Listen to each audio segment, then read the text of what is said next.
As a finance professional in a disrupted business landscape, what does it take to be in demand? What does it take to attract great paying international roles?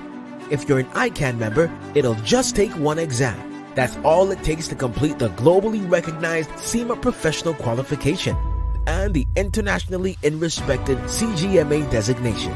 As a SEMA member and a CGMA designation holder, employers will look at you as a finance professional, constantly acquiring new skills to add value to the business. That's why they'll be willing to pay premium to hire and retain you. If you have 5 years of relevant experience and are an ICAN member, you can directly sit for the final exam of the SEMA Professional Qualification, the Strategic Case Study exam. Start studying the SEMA Professional Qualification. Prepare to make an impact.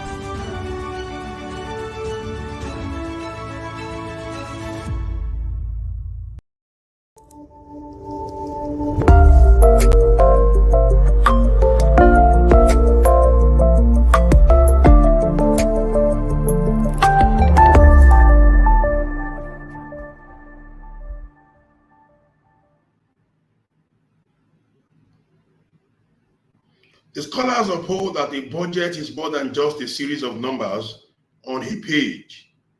It is an embodiment of our outlook and values. Another says a budget is not about restricting what you can spend. It gives you permission to spend without guilt or regret. And with these words, I welcome you all, our professional colleagues, students, and friends of ICAN to another episode of ICAN on Air, the great platform for learning, powered by our noble institute, the Institute of Chartered Accountants of Nigeria. I'm your host for today, Tosin Akinwumi, FCA. Please inform your colleagues and friends that the show has commenced, and you can be part of this show, ICAN on Air, on all ICAN social media handles, ICAN Facebook page, ICAN YouTube channel. And today, Thursday, 7th December 2023, we shall be considering another topic: corporate budgeting in a Vuca environment. Corporate budgeting in a Vuca environment. And I have here with me a distinguished professional, an able scholar, lecturer, a finance reporting guru, a member of the Governing Council of ICAN, and the Chief Financial Officer of Digital Realty Nigeria, Dr. Seyi Olanrewaju, popularly known as Master Tag, who shall be providing insight on this topic. So sit back and relax as I shall be taking him through the rudiments of corporate budgeting in a VUCA environment. I'll be right back. Please do not go away. As a finance professional in a disrupted business landscape, what does it take to be in demand? What does it take to attract great paying international roles? If you're an ICAN member, it'll just take one exam. That's all it takes to complete the globally recognized SEMA professional qualification and the internationally respected CGMA designation. As a SEMA member and a CGMA designation holder, employers will look at you as a finance professional, constantly acquiring new skills to add value to the business. That's why they'll be willing to pay premium to hire and retain you. If you have 5 years of relevant experience and are an ICAN member, you can directly sit for the final exam of the SEMA Professional Qualification, the Strategic Case Study exam. Start studying the SEMA Professional Qualification. Prepare to make an impact.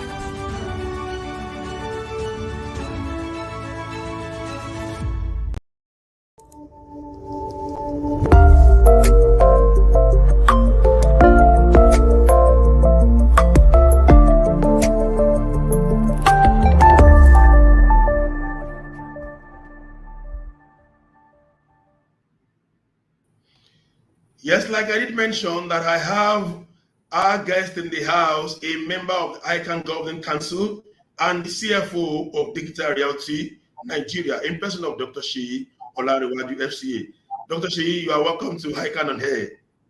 Thank you very much, Tosin. It's my pleasure to be with you this evening. It is our pleasure also to have you on the show, and particularly when we want to talk about the topic, corporate budgeting in a VUCA environment. So quickly, let me take the brief profile of our guest on the show today. Profile of Seyi Olanrewaju.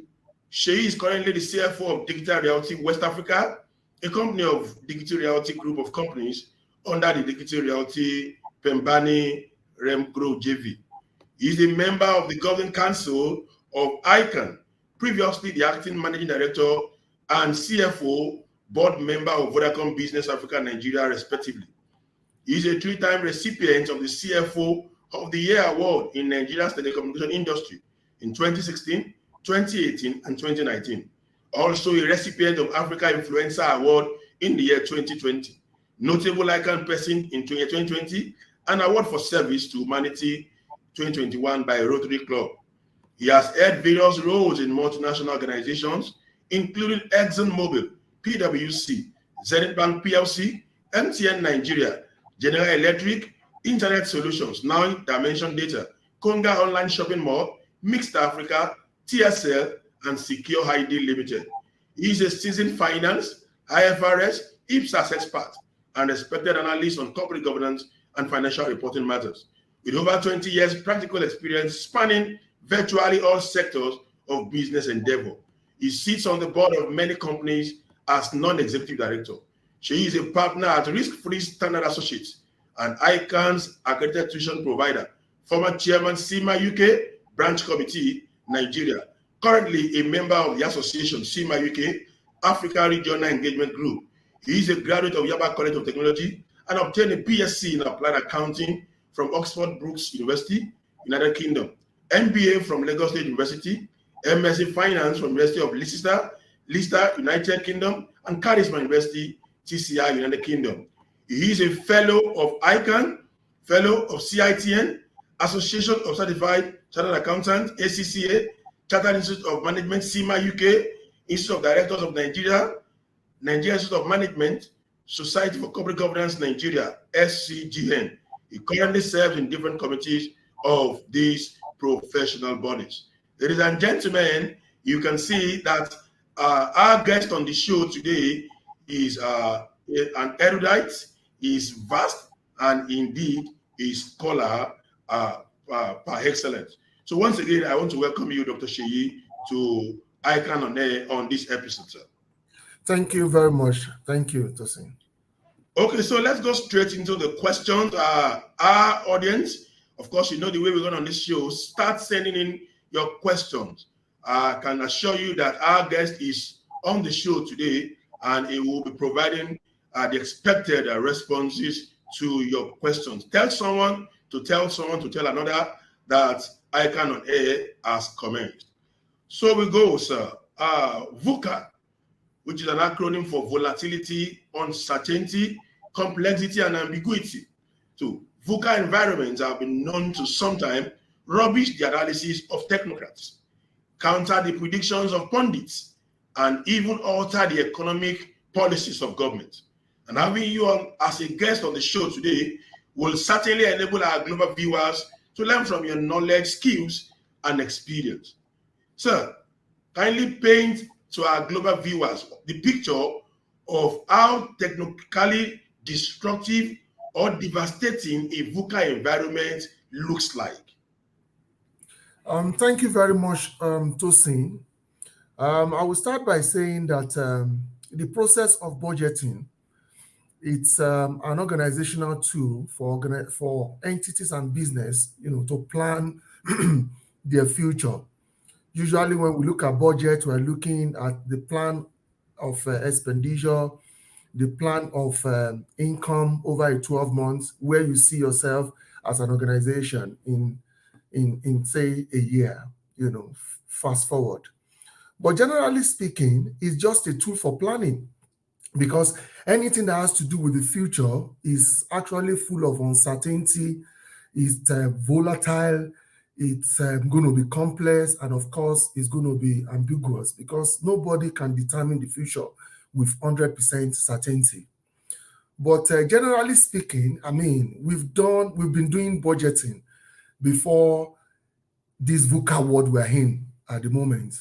And to some extent, we are able to predict what will happen in the next 12 months, at least with some degree of certainty.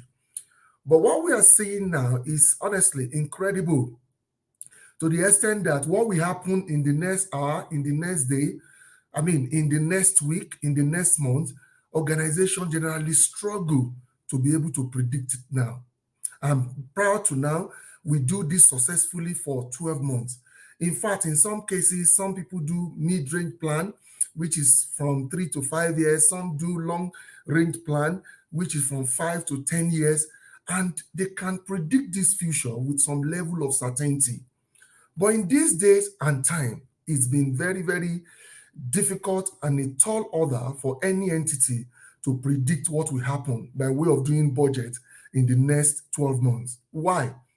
You know, we've been hearing about Vuca word. I mean, this word Vuca has been around for, say, 5 years and all that. But in recent time, especially after COVID, it has been so pronounced that what is going to happen in the next minute, you may not be able to predict it. And that's why people coin the acronym Vuca to say the future now is very volatile. The future now is very, very uncertain and unpredictable. That the future now is very complex and, of course, is very ambiguous. You can't see it. And I will tell you, I will use some very basic example to explain, what we see nowadays. For women that goes to market on a regular basis, if you ask them, they will tell you that the prices they bought something yesterday is not the same price, they are buying it today. I get that a lot. To say, come on, guy, what I bought yesterday for 5 naira, when I got to the market today, is move on to 7 naira. So what we are seeing now and then in this VUCA world is that it's like what a student will call out of syllabus examination. You've read for an exam, you've prepared so well, covering the syllabus 100%, but you're not getting into the examination or you discover that the examiner has gone out of the syllabus. That is how this VUCA world is now. So it's very devastating, it's very disruptive. It's not good on business because what it means is that you cannot easily say this is where you are going as a business. Because of all these fundamentals, you cannot accurately or near to accurate determine what they will be in the next 12 months. So it's not good for business, it's devastating, it's killing some business. Just today, I read in the paper that one of the major manufacturing companies is leaving Nigeria. And I mean, about 5,000 people will lose their job. I can tell you for free, is because they are not able, to play around in this VUCA world. And it's not only them. About a month ago, some companies are also checking out of the country. But the question is, where are you going? Everywhere we are experiencing this VUCA environment. So it's so devastating, but I mean, we're in it. And we need to put up very great strategies, to be able to overcome this VUCA world. Because, I mean, we have to do budgeting. Businesses have to plan, even plan more in this time and days that we're facing this uncertainty. Okay, beautiful. Thank you so much for that response. But writing in on your response, the last statement. So I have the next question for you. So many corporate bodies have actually caved in due to this destructive effects of VUCA environments. I would like you to run us through some of the reasons that led to those corporate failures. Yeah, thank you very much, Tosin.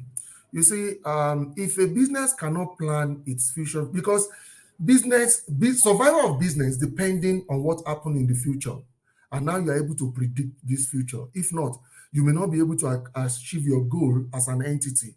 So in recent times, we've seen a number of businesses going down because they just couldn't survive this VUCA environment. What are the reasons we have seen that have caused these business failures that we have seen around? I would say number one is lack of research. So many businesses, have not invested enough, into the line of business they've embarked on. They've not, determined who their customers are, what problem, they are to solve, what solutions they are bringing to table. I know it's difficult now, but again, we can say that many of them have not done enough research. So that's number one that is making them to go down. Another one is that some don't even have a very solid business plan. It's so shabby. They have not done enough, to keep them focused and to bring clarity into their business. So they don't have business plan. If you run in this day and time without a plan, honestly, you are actually planning to fail. Like the saying goes, that if you fail to plan, you are planning to fail. So if you don't have a business plan in these days, I'm telling you, you may be swamped by what you see in the market that you cannot even predict. So another point that have brought some businesses down in this time and age is lack and inadequate funding.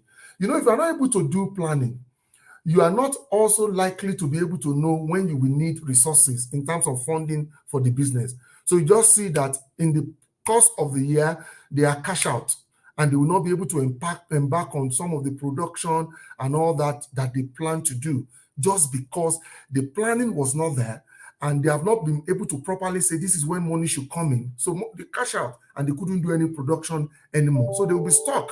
So these have brought down so many businesses.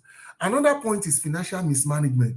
Let me tell you, if you don't have a proper plan and budget as an entity, you are likely to be reckless in your spending because you don't have a tool that's supposed to be controlling you on how you spend and what should be your expectation in terms of inflow, in terms of revenue and all that. So mismanagement will likely come in. This also goes for an individual. If you don't have a budget as an individual, you'll be buying things by impulse. And before you know it, you will buy what you don't even need. So it's a problem. Another point is poor marketing. Some people have got very beautiful strategy. They have very good products and all that, but people don't see it. They believe that all you need is just for you to build it, and then naturally customers will come. In this day and time, with the competition we are seeing, if you don't put yourself out there as a business in terms of marketing and showcasing what you have, I am telling you, you may go down, because what will happen is that people will go for the product they can see everywhere, see on social media and all marketing channels, and they will not see you. And it's just like we say that out of sight is out of mind. If they don't see you, they will not patronize you. So some companies have not really, invested in marketing. They have very poor marketing strategy. And that, of course, is one of the reasons why they have failed. Then another point is keeping abreast of customer needs. If you don't know the preference of your customer, if you don't know the need of your customer now and going into the future, you are likely to lose it. A case in mind is the case of Kodak. A case in mind is the case of Nokia. These guys, they were not looking into the future. They were not, investing in research to say, okay, this is the need in the future. We need to go Android, we need to go iOS or what have you. But what do we have today? We don't have them in the market.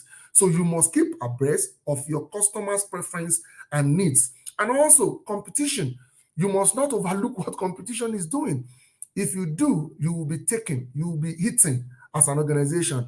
And that's what we have seen in some industry, that competitors have taken out some players within that sector industry, as it were.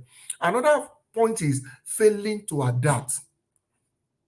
They said, disrupt or you be, if you don't disrupt and you are disrupted or you die. So many organizations are just doing what they like doing. They are not disrupting themselves. They are not asking, what do we need to do differently in this Vuca world? And other people are just being adaptable. A case in mind is schooling. Prior to now, we believe that we must go to the classroom to learn face to face. So most players within the educational sector now, they are going virtual. What do you think they've done? They are being adaptive to what is happening. If not, they will be taken out. And so many other sellers, companies that are into merchandising, trading, and all that. You see a lot of innovative products they are bringing to the table.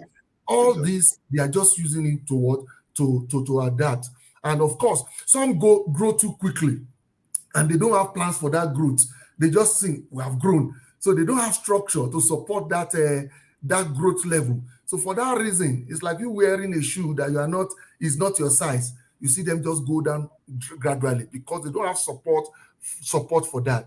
Another major factor that is bringing companies down, some companies cannot retain, good staff. They can't retain their good talents for whatever reason. Even though we know Gen Z these days, they don't want to stay in any organization for more than 2-3 years. But again, there should be some retention strategy that will make you keep your good hands to continue to support the business going into the future. And all that. Exactly. Thank you very much, sir. You know, when your guest is a recipient of the best CFO award for 3 good years, and is also a lecturer, then what you expect is that for a question, you may be getting not less than 10 to 15 points to support that response. I'm not surprised we're having this from our own mass attack. Thank you so much for hammering that question. So moving on, now going to the mainstream of the topic. So, in the face of all the odds, I'll ask, is it possible to have a realistic corporate budget in a VUCA environment? If yes, how? And if no, why will it not be possible? So Tosin, I will tell you, even before we get to this level we are, where you can't really predict what will happen tomorrow. Talk less of you saying you want to predict what will happen in a year. You know, we have not been able to do a budget that will be 100% of actual. Why? Is the future. What you have just done is an estimate. But in this VUCA world, it's becoming more difficult for you to have a realistic budget, that is, budget that will tally with your actual. And I'll give you some examples. In 2022, just 2022 here, when most corporate organizations, when they did their budget, some of them use exchange rates of, say, for 2022, around 450, 500 at most, because they believe that exchange rate may not be more than 500 for 2023 budget year. Some for diesel, those organizations that use diesel, and all that, they also say, at that time we're buying diesel, say 200 to 300 and what have you. So in the budget year for 2023, they put diesel, say, at 600 and thereabout. But what happened in 2023? What is currently happening? Diesel has gone beyond 1,000. So what happened to most of those organizations at that time is that what they have budgeted for diesel for the whole year in terms of cost, they exhausted it, say, in the first, second quarter of the year. Why? Their assumption or their estimate in terms of this exchange rate and some cost changed drastically. And that's what you see in the VUCA world. So what am I trying to say? There is no how you will do a budget that will be 100%, realistic, to use your word. However, what we do is to say we have best estimate. What you also see some organizations do is to give 3 scenarios.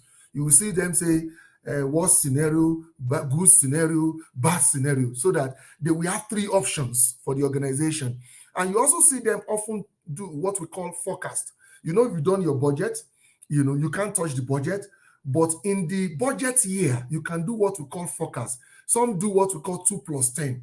They will take the 2 months actual in the year, and they will forecast, for the remaining 10 months, considering the reality of the time.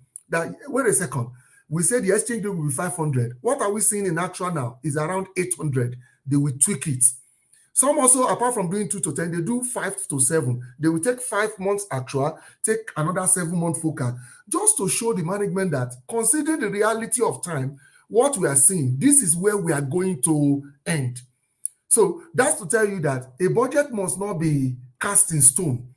It must be flexible and it must be evergreen, considering what is happening. And by so doing, you are preparing the mind of the board, you are preparing the mind of the shareholders to say that, even though I've done my budget, this way, but this is how we see ourselves ending. And this is very, very essential in this VUCA world, because things are changing, per second, if I may use that word.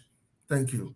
Thank you very much, sir. I think you are actually taking us to the classroom, and our audience over here are certainly, or would certainly, be enjoying your explanation and the way you go about responding to those questions. Doctor, moving on, having enumerated some of the challenges to budgeting in a VUCA environment, I want to believe that there should also be some upsides to it. Can you share your thoughts regarding opportunities that goes to, or that are available to corporate entities in such an environment, which is the VUCA environment we are talking about?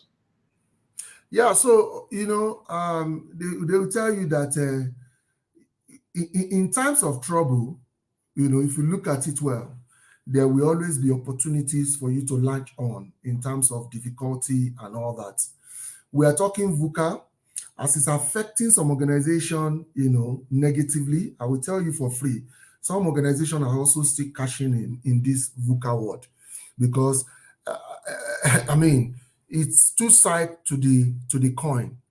Just like I've mentioned to you, in this VUCA word, you cannot really estimate what the future is with some high degree of certainty. So what does that mean to you? You must leave to yourself a leeway where you can do some tweaking when this reality is dawning on your organization.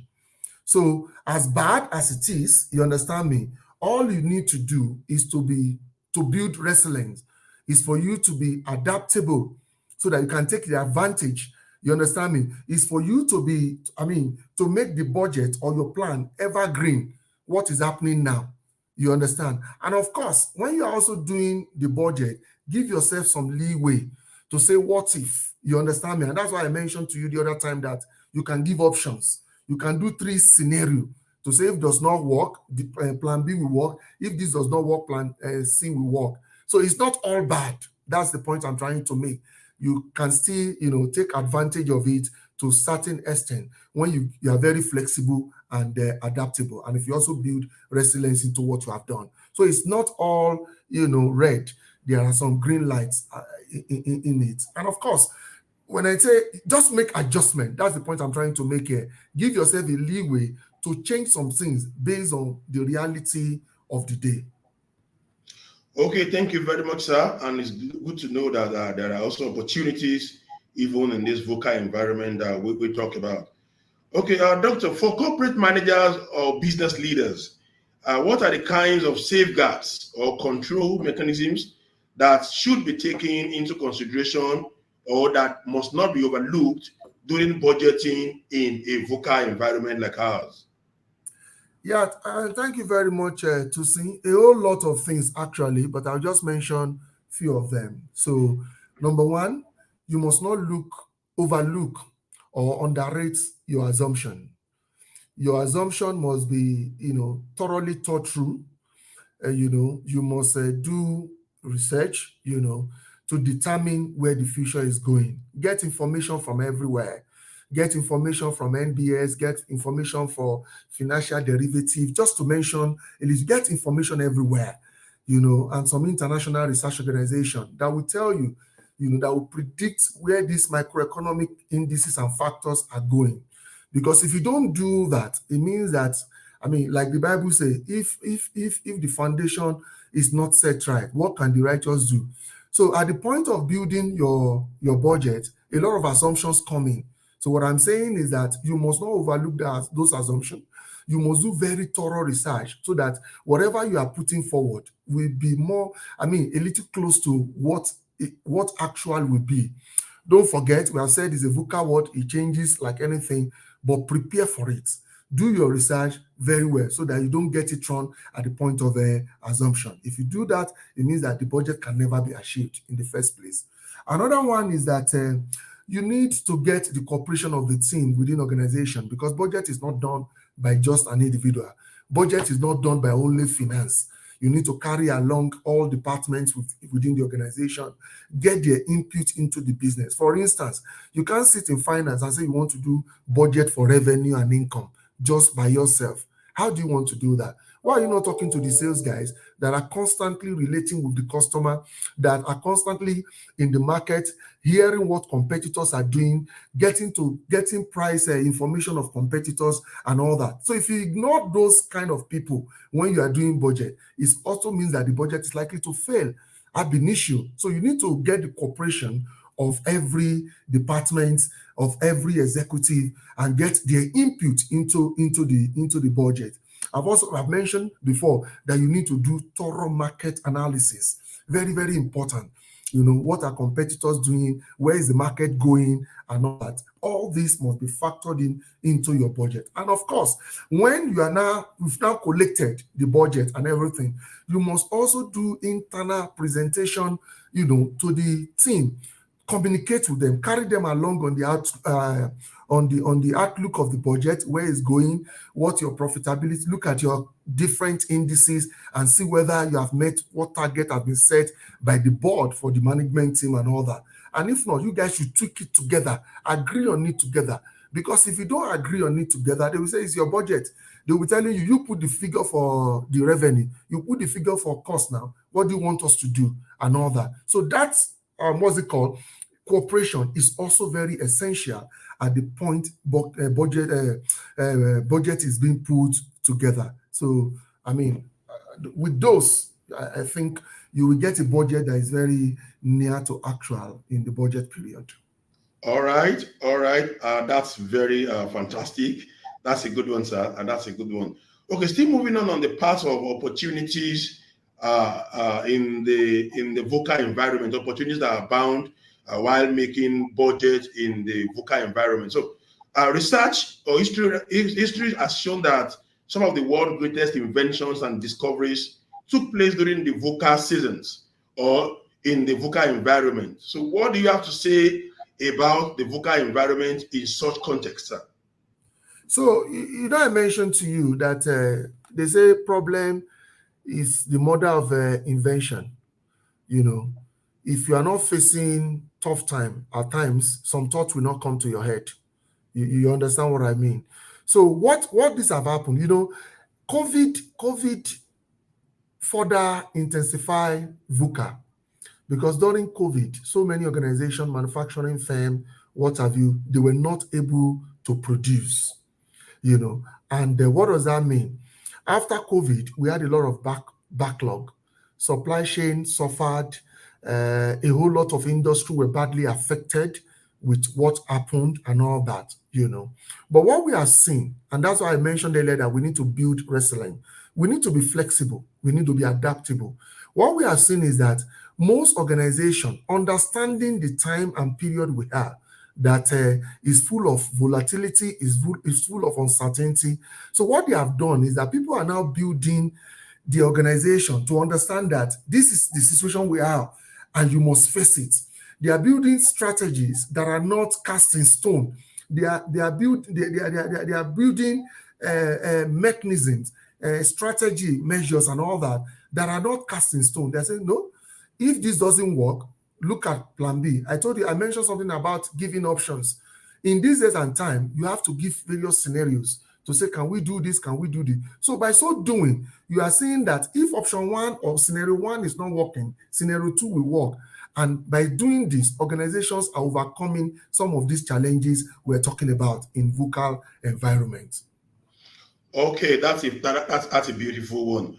Okay, let's take another question that we can quickly possibly acknowledge our viewers here on the show today.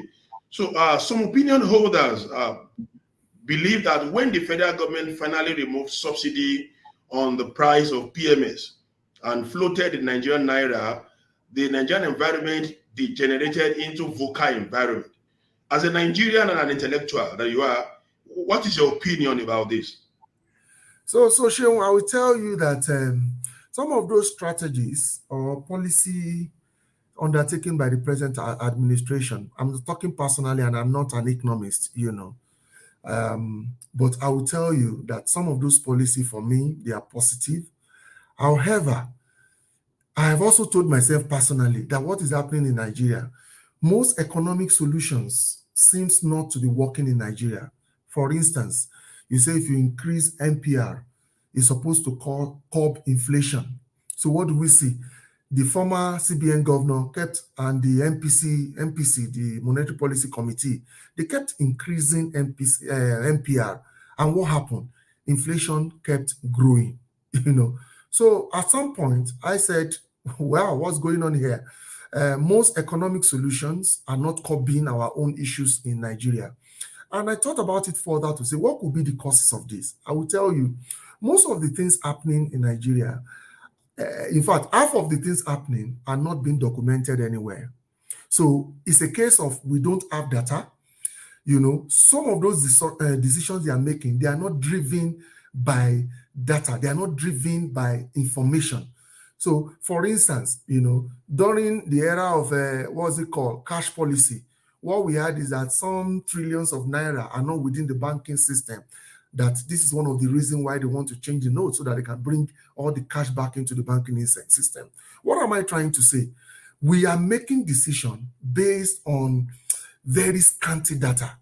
So those policies, those strategies that are ordinarily supposed to curb some of the problems we are having in Nigeria, for example, the unification of the exchange rate, for example, the inflation, they are not happening because we don't have data to support most of those decisions. So, I mean, it's getting worse even in Vuca environment. It's getting very worse because things are changing rapidly and we are not, meeting up in terms of strategy and policy to curb those things. Why? We don't have information.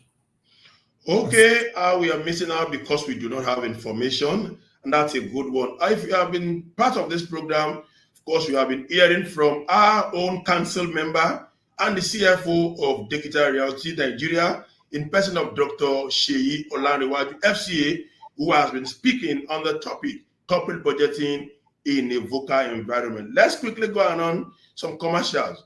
We will be back shortly. Don't go away. The Institute of Chartered Accountants of Nigeria was established by the Act of Parliament number 15 of 1965 to regulate the practice of accountancy profession in Nigeria.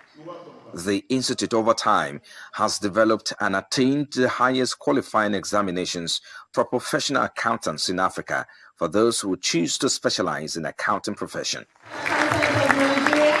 At the 72nd professional induction of the Institute, more than 1,800 accounting graduates have successfully attained a significant milestone in their professional careers. Speaking at the event, President of the Institute, Dr. Innocent Okosa, wants the inductees to embrace the principle of accuracy and integrity in their day-to-day dealings. The Institute lays emphasis on continuous professional development because the accountants need to continue to exhibit technical competence, professional competence in his field. You must exercise due care in performing your professional duties, ensuring accuracy and completeness in financial reporting. As chartered accountants, you have a duty to keep clients' information confidential to yourself. You should not disclose information to third parties without proper authorization. To the Institute of Chartered Accountants of Nigeria, that as a chartered accountant, while taking oath of allegiance, inductees pledge to perform their duties and fulfill rightful obligations to the Institute. We are going to provide information that investors need to make investment decisions. Our primary focus used to be on financial reporting, but today we're beginning to learn that financial reporting alone is no longer enough for the investors to make informed investment decisions. They require, in addition, sustainability reporting. Another take-home here is the fact that inductees must adapt to emerging technologies to stay ahead in the ever-evolving digital world.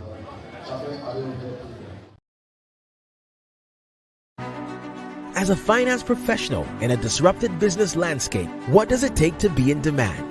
What does it take to attract great paying international roles? If you're an ICAN member, it'll just take one exam. That's all it takes to complete the globally recognized SEMA professional qualification and the internationally respected CGMA designation. As a SEMA member and a CGMA designation holder, employers will look at you as a finance professional, constantly acquiring new skills to add value to the business. That's why they'll be willing to pay premium to hire and retain you. If you have 5 years of relevant experience and are an ICAN member, you can directly sit for the final exam of the SEMA Professional Qualification, the Strategic Case Study Exam. Start studying the SEMA Professional Qualification. Prepare to make an impact.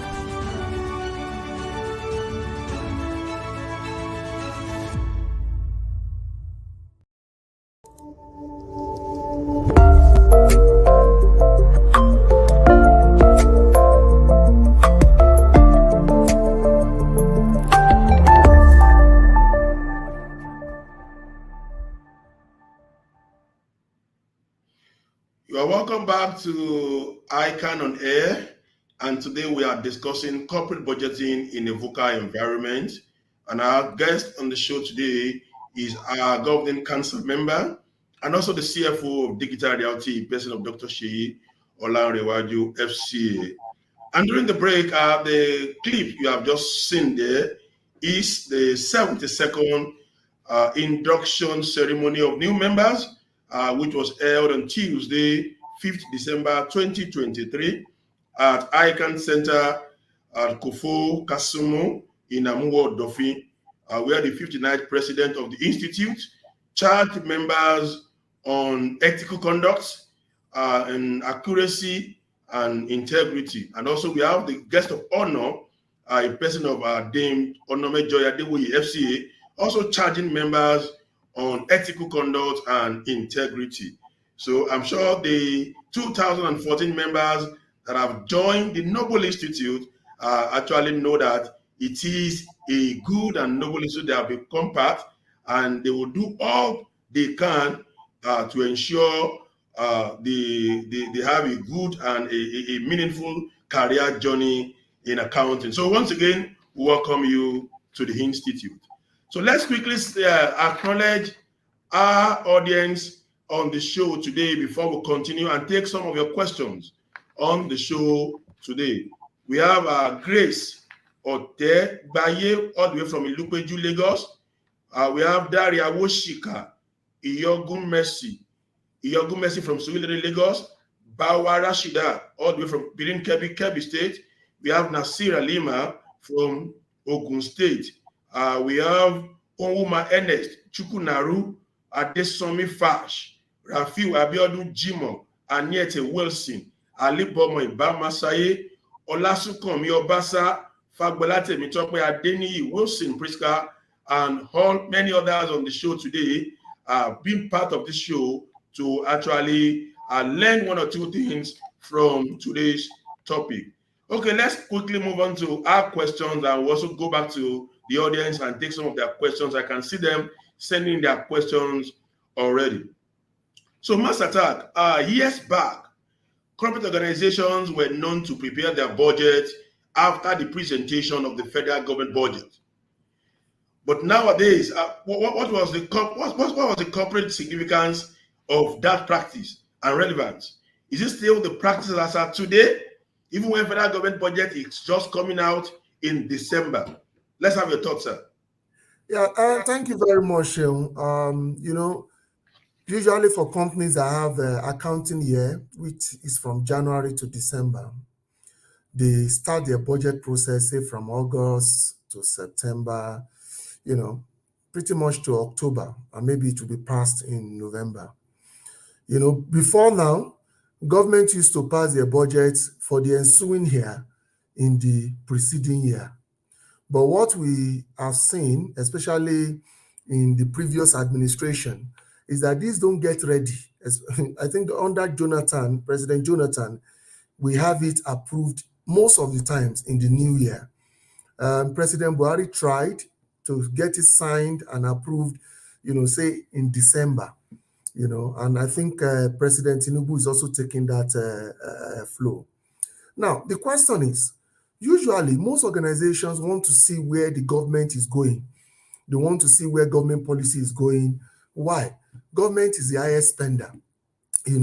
Government spending, government activity determines the flow of how the economy will move in the next 12 months. So usually you want to see where government is going. You want to see the exchange rate government is using for our budget and all those kind of things. You want to see exchange rate, you want to see inflation rates put in their budget and all. But what has happened because of this delay in approving the budgets? Organizations don't wait anymore. You understand me? Some get insider information just to be able to put their budget through and all that. Again, that's not happening, and they can't wait. For most corporates, you have to approve your budget before the budget year. You are not government. So because of this delay, they don't wait any longer.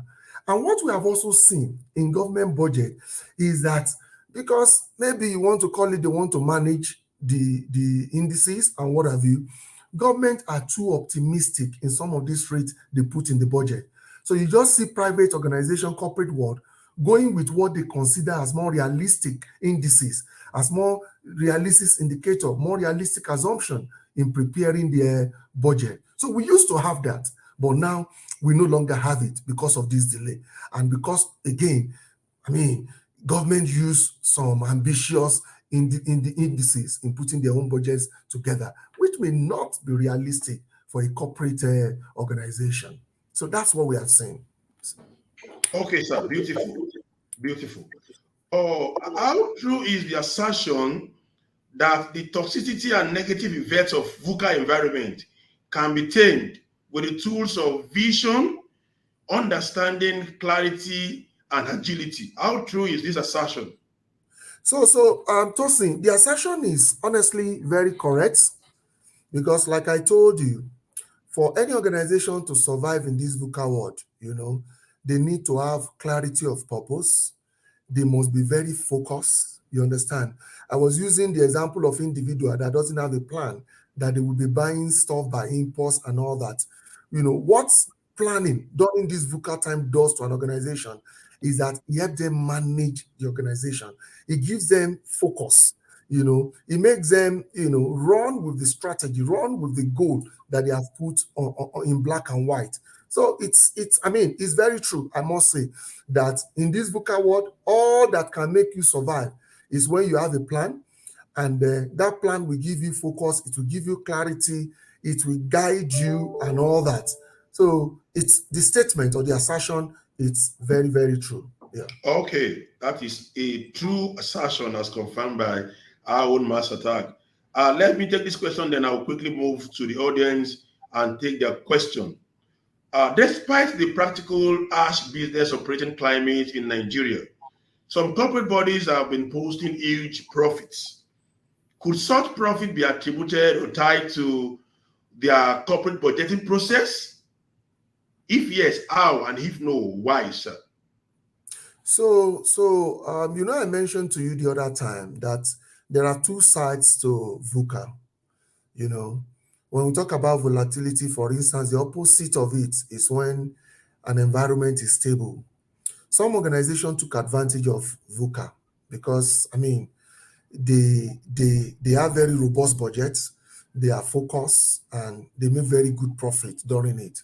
Some organizations lost because they were not too adaptable. Their plan were not flexible. They do not make it evergreen. They are just like, okay, we've done budget, we've done our planning, it should be cast in stone. Even when reality is saying, come on, you need to pull some string and all that.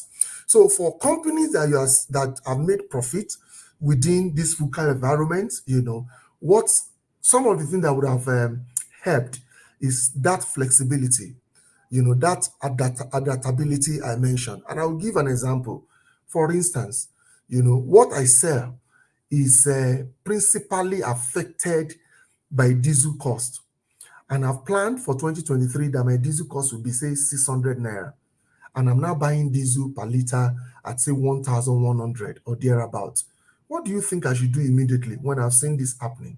Is to sit down with my customers and say, guy, come on, I agree to sell to you at 5 naira, but vis-a-vis what you know and you are seeing, in some of the prices that are very key to what I sell to you, wait, I need to up my prices. That's what we have seen for some organizations that are making good profit during VUCA. They were flexible, they're able to adjust as quickly as possible, but here we are. Some organizations are still planning to increase costs when their own costs have gone up. So what do you expect? Costs have even caught up with some revenue. Why? They've not passed this increase in pricing to customer, and they're just taking the hit that is real and is, as in real, So those are some of the things why some are making profit and why some are making losses in this VUCA world. If you are not adaptable and very fast in your decision making, you are likely to go down the drain in terms of profitability. Okay. Now let's quickly move on because of our time and take some questions from the audience. I have a question here for you, sir. Jim Collins. Okay, question from Owuma Hennes Chukunaru. He says, Jim Collins, in one of his great books, How the Mighty fall and why some companies never give in. Instead on the hubris factor of companies who successful always think they will continually succeed even without doing more. Sir, how can companies consistently navigate the pitfalls of declining purchasing power of customers vis-a-vis revenue generation? This is a very practical question. And I think in my last statement, I mentioned, something that is close to the solution or to the response to this question. Number one, it's very easy. Just be flexible. You understand me? And be adaptable. Make changes as quickly as possible to your variables, to your cost drivers, and all that. Pass what you need to pass, reduce what you need to reduce, cut off, some frivolous expenses as the case may be. Just be adaptable. You will see that you'll be able to come, you'll be able to raise your head in this VUCA environment. So I think the response is adaptability and being flexible. Yeah. Okay, simple and short, adaptability and being flexible. Okay, let's pick another question here from another viewer, another audience.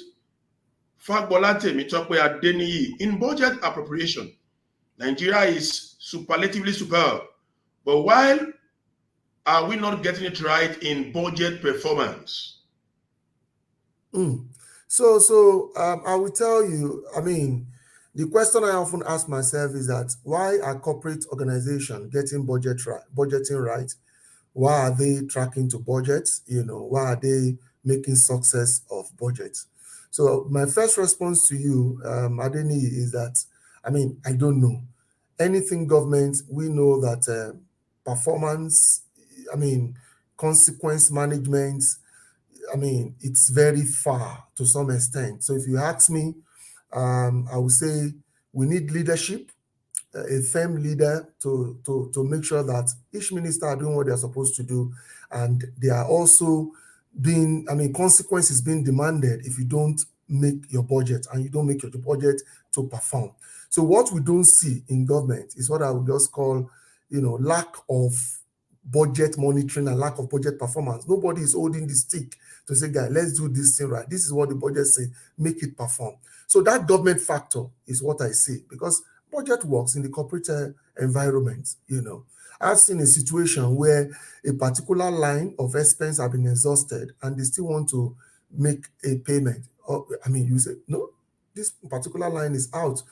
And if it's so crucial and so important for the business to spend on that line, maybe they now go for extra budgetary approval or what have you that will make them spend. And it's clear on the table to everybody that if anything comes in the advanced variance, we can explain it that this is what happened. So I think it's lack of discipline that I would tell you that is not making country's budget to perform. Yeah. Okay.